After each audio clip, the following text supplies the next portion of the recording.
This is SpaceTime Series 25, Episode 23. Coming up on SpaceTime, a new study shows Earth's water was around before the formation of the planet itself. Science activities suspended on Mars due to a major dust storm. And NASA's Parker Solar Probe takes its first visible light images of the surface of the planet Venus. All that and more coming up on SpaceTime. Welcome to Space Time with Stuart Gary.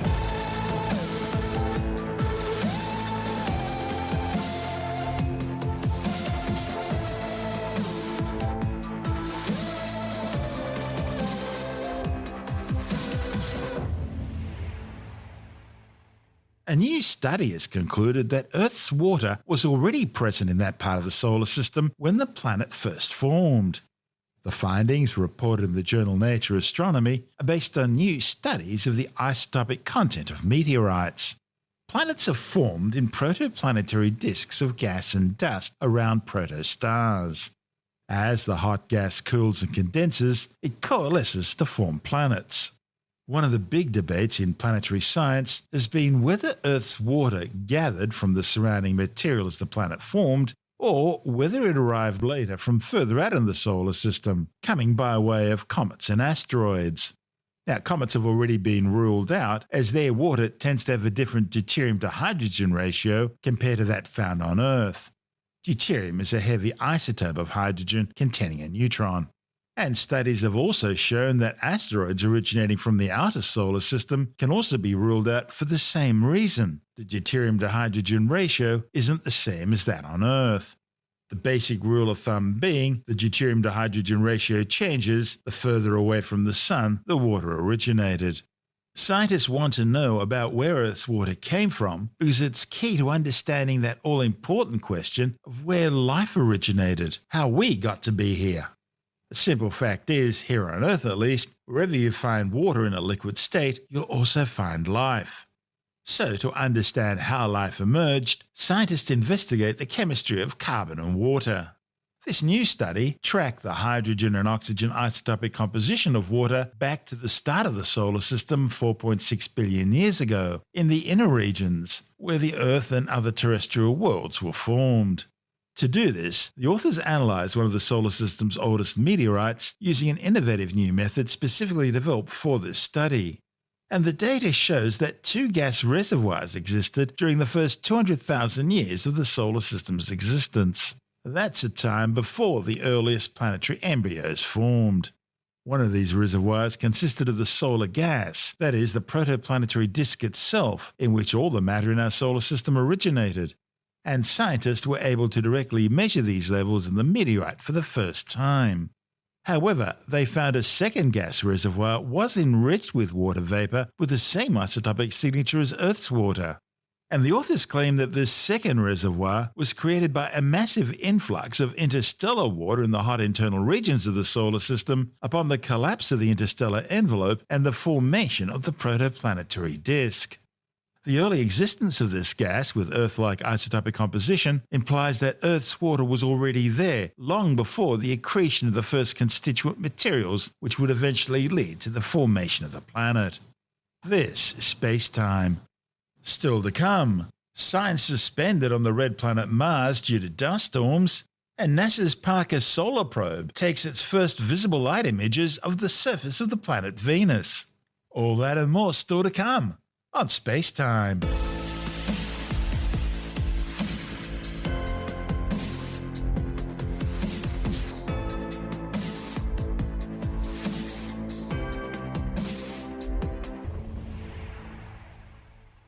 Science operations on the red planet Mars have been hampered in recent weeks by a huge regional dust storm. The dust is blocking out sunlight needed to power the solar arrays of spacecraft on the Martian surface. NASA's InSight lander, which has been studying the planet's internal structure, has already been placed into safe mode in order to conserve battery power at its Elysium Planitia base until the dust settles. Meanwhile, NASA's Mars Ingenuity helicopter, which is in Jezero Crater working with the Perseverance rover, has also been grounded until conditions improve. In the case of Ingenuity, not only does the dust affect its solar arrays, which are needed to power its rotor blades, But the suspended dust particles in the Martian atmosphere cause the air to absorb more heat and therefore become less dense, and that makes flying more difficult for the tiny rotocopter. This report from NASA TV. January 2022. A dust storm nearly twice the size of the United States blankets Mars' southern hemisphere, reducing sunlight and uniting NASA's spacecraft to help one another through the storm. The dust rolled in, obscuring the horizon. In the storm's path was NASA's InSight lander, which had to stop its science work after dust prevented sunlight from reaching the solar panels. InSight hunkered down for 11 days to conserve battery power, but didn't weather the storm alone. A fleet of NASA orbiters monitored dust storms from above and serves as a lifeline to Earth, relaying data from Mars's explorers back to the team. Dust storms like this recent one start close to the ground and are spread by wind as they rise, warming the cold Martian atmosphere. Storms are first detected by MRO's Mars Color Imager, or MARCI, which produces a daily global weather map. As dust rises in the atmosphere, MRO's Mars Climate Sounder instrument measures temperature to determine how fast the storm could spread. MAVEN studies the upper atmosphere, including how dust affects the escape of water and other gases from the atmosphere. And for 20 years, Odyssey's Thermal Emission Imaging System, or THEMIS, has helped measure global dust activity over time. The orbiter sends most of InSight's data to Earth, but as Odyssey went to check in on InSight, it experienced a software issue. The Odyssey team swung into action, recovering quickly so engineers could send new instructions to InSight. The dust even grounded NASA's Ingenuity Mars helicopter, postponing flights until conditions improved. Dust storms form during all Martian seasons. Some can balloon in a matter of days, like the 2018 global dust storm, which led to the end of NASA's Opportunity rover. Despite the challenges dust creates for spacecraft, studying storms is critical for creating future weather forecasts and preparing for a potential human mission to Mars. This is SpaceTime. Still to come, NASA's Parker Solar Probe takes its first visible light images of the surface of Venus, and later in the science report, researchers at MIT have developed a new transparent biodegradable adhesive dressing which can be used to quickly seal internal injuries. All that and more still to come on SpaceTime.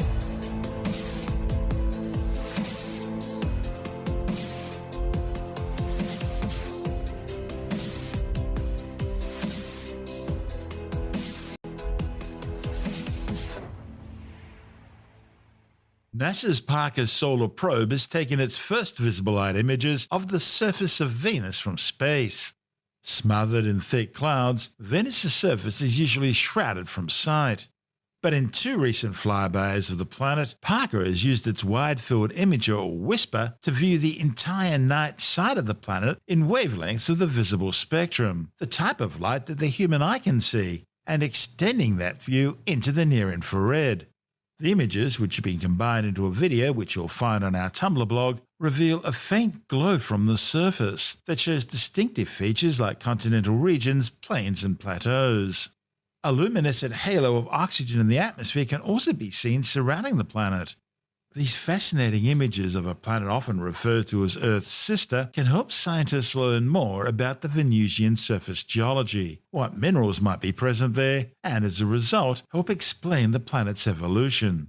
Given the similarities and differences between Earth and Venus, this information will help scientists in the quest to try and understand why Venus has become so inhospitable while the Earth has become such an oasis for life. The study's lead author, Brian Wood from the U.S. Naval Research Laboratory in Washington, D.C., says Venus is the brightest celestial object in the sky other than the Sun and Moon. But until recently, scientists haven't had much information on what the surface really looked like. That's because our view of Venus is blocked by the planet's thick atmosphere and clouds. The first WISPR images of Venus were taken back in July 2020 as the Parker Solar Probe embarked on its third flyby of the planet. Parker uses these gravity-assist flybys in order to bend its own orbit in order to get it closer to the Sun.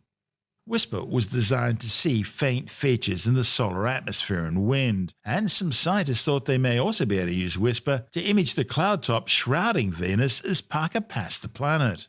The objective was to measure the speed of the clouds. But instead of just seeing the clouds, WISPR also saw through them down to the surface of the planet. The images were so striking that scientists turned the cameras on again during the fourth flyby in February last year. Clouds obstruct most of the visible light coming from the Venusian surface, but the very longest visible wavelengths, which border on the near-infrared, manage to make it through. On the day side, this red light gets lost amid the bright sunshine reflecting off Venus's cloud tops. But in the darkness of the night, the WISPR cameras were able to pick up the faint glow caused by the incredible heat radiating off the Venusian surface. See, the surface of Venus, even on the night side, is still around 460 degrees Celsius. So hot, the planet's rocky surface visibly glows like a piece of iron put in a forge. As it flew by Venus, the WISPR instrument picked up a range of wavelengths from 470 through to 800 nanometers. Back in 1975, the Russian Venera 9 lander gave scientists their first tantalizing glimpses of the Venusian surface, but the intense heat and crushing pressures quickly destroyed the spacecraft. Since then, Venus's surface has been revealed further through radar and infrared instruments, which can peer through the thick clouds using wavelengths of light invisible to the human eye. NASA's Magellan mission used radar to create the first maps of Venus back in the 1990s. And JAXA's Akatsuki spacecraft gathered infrared images around Venus after reaching orbit there in 2016. The new images from Parker add to these findings by extending these observations into the red wavelengths at the edge of what the human eye can see. The WISPR images are showing features on the Venusian surface, including the continental region Aphrodite Terra, the Tellus Regio Plateau, and the Ano Planitia Plains.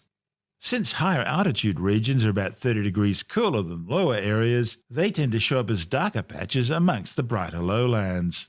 And these same features were also seen in previous radar images taken by Magellan. Beyond simply looking at the surface features, the new WISPR images will help scientists better understand the geology and mineral makeup of Venus. See, when heated, different minerals glow at different temperatures, and so they each emit their own unique wavelengths. By combining the new images with previous ones, scientists now have a wider range of wavelengths to study, and that will help them identify which minerals are where on the surface of the planet. In fact, similar techniques were used to study the surface of the Moon. By knowing the surface geology, scientists can better understand Venus's evolution. See, the problem is, Venus and the Earth are almost the same size. They were formed at the same time in the same part of the solar system and out of the same material. So, why has Venus turned out so different?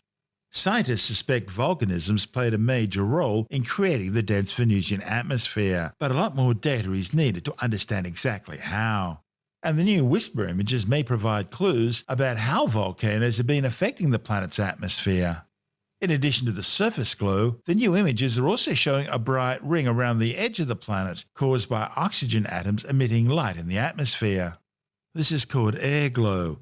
It's a type of light also present in Earth's atmosphere, where it's visible from space and sometimes also from the ground at night. While Parker Solar Probe's primary goal is solar science, the Venusian flybys are providing exciting opportunities for bonus data that wasn't expected at the mission's launch. WISPR's also imaged Venus's orbital dust ring, a donut-shaped track of microscopic particles strewn in the wake of Venus's orbit around the Sun. And another instrument called the Fields instrument on Parker has made direct measurements of radio waves in the Venusian atmosphere, helping scientists understand how the upper atmosphere changes during the Sun's 11-year solar cycle. Back in December 2021, researchers published new findings about the rediscovery of a comet-like tail of plasma streaming up behind Venus and which has been called a tail ray. The new results showed that this tail of particles is extending some 8,000 kilometers out from the Venusian atmosphere. This tail could be how Venus's water escaped from the planet, contributing to its currently dry and inhospitable environment. While the geometry of the next two flybys won't allow Parker to image the planet's night side, scientists will continue to use Parker's other instruments to study Venus's space environment. And in December 2024, the spacecraft will have a final chance to image the surface of Venus during what will be its 7th and last flyby. This is Space Time.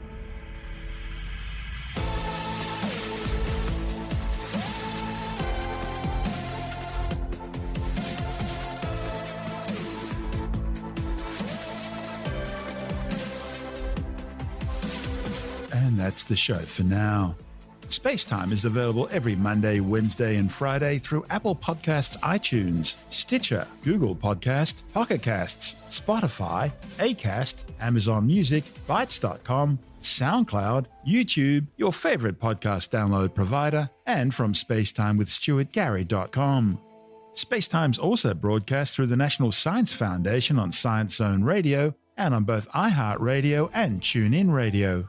And you can help to support our show by visiting the SpaceTime store for a range of promotional merchandising goodies, or by becoming a SpaceTime patron, which gives you access to triple-episode commercial-free versions of the show, as well as lots of bonus audio content which doesn't go to air, access to our exclusive Facebook group, and other rewards. Just go to spacetimewithstuartgary.com for full details. And if you want more SpaceTime, please check out our blog, where you'll find all the stuff we couldn't fit in the show, as well as heaps of images, news stories, loads of videos, and things on the web I find interesting or amusing. Just go to spacetimewithstuartgary.tumblr.com. That's all one word, and that's Tumblr without the E.